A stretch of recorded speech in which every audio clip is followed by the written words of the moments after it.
Hey everyone, it's Stephanie here, and today I have a fun video to share a card I've created with a new stamp set from the new Holiday Essentials by Ellen release.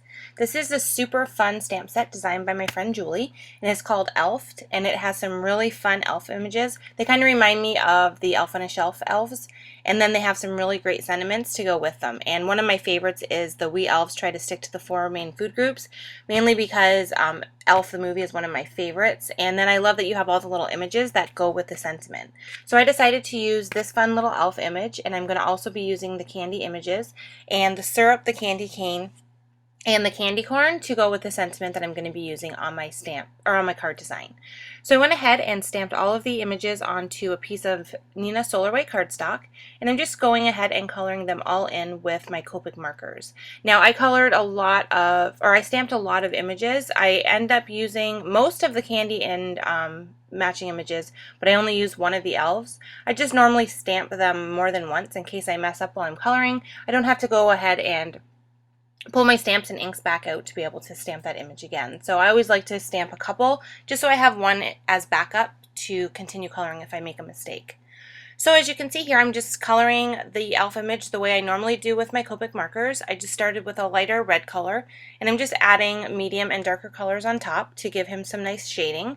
This gives dimension and just kind of makes him look more realistic and pop off the page, so I really like to add all the shading.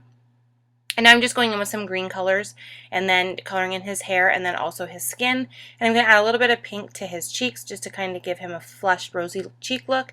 And then I'm going to move on to the candy. So I skipped most of the coloring of the candy. It's the same process. I stayed with the exact same colors because I wanted the color scheme to match really well. And then when I finish all of the coloring of all of these little images, I'm going to go ahead and take the matching dies that come with this stamp set. They're available for purchase separately. And I'm going to go ahead and die cut all of these little images. Now this took a little bit of time just because there's only one die per image, but I just took my time and continuously ran them through my die cutting machine and got them all cut out.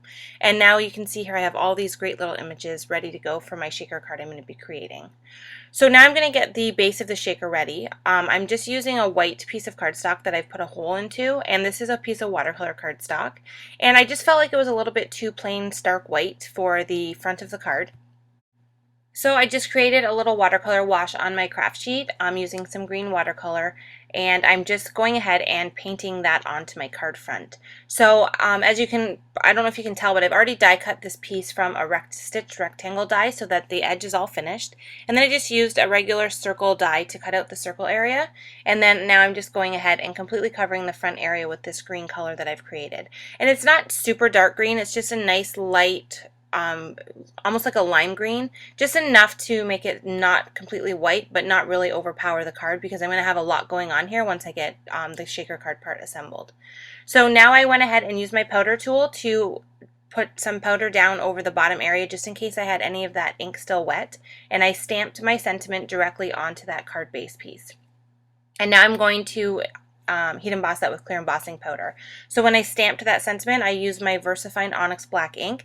This is my favorite way to do any type of black embossing. I don't like using black embossing powder because it's kind of messy. So anytime I want some black, I just go ahead and stamp with VersaFine, and then I just use clear embossing powder over top. And then when you heat that up, it just makes it a great shiny black, and it looks like you've actually heat embossed it with black. So this is my favorite, and I think the easiest way to do any type of black embossing. So now that I have that done, I can go ahead and start to assemble the shaker component. So I just put a piece of acetate onto the back of that circle piece so that I can keep all my pieces inside. And then I added a large amount of foam adhesive to the back. You just want to make sure you keep the foam adhesive directly around the area that you want to be the shaker. So you can see I have foam adhesive all the way around that circle.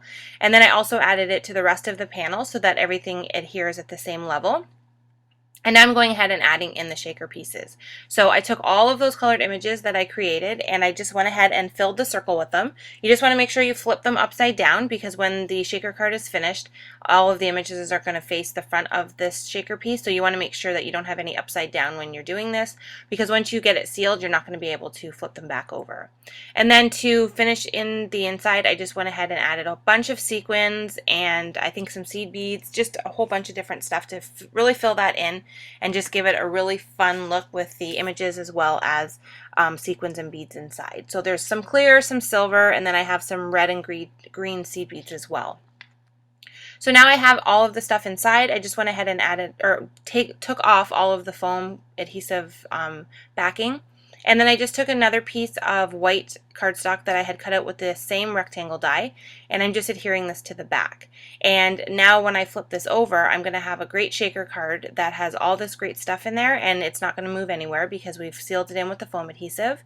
And you can see you have all those fun little images that go with the sentiment. So we have the candy canes, we have the candy, we have the syrup, and we have the candy corn. So one thing I did do with the candy corn is I colored it with the Christmas colors. I don't know if this is something everywhere, but we actually have Christmas colored candy corn, so I thought it worked perfectly, and I just didn't want to use any oranges on this card because I didn't think it would fit, so I decided to color them Christmas colors.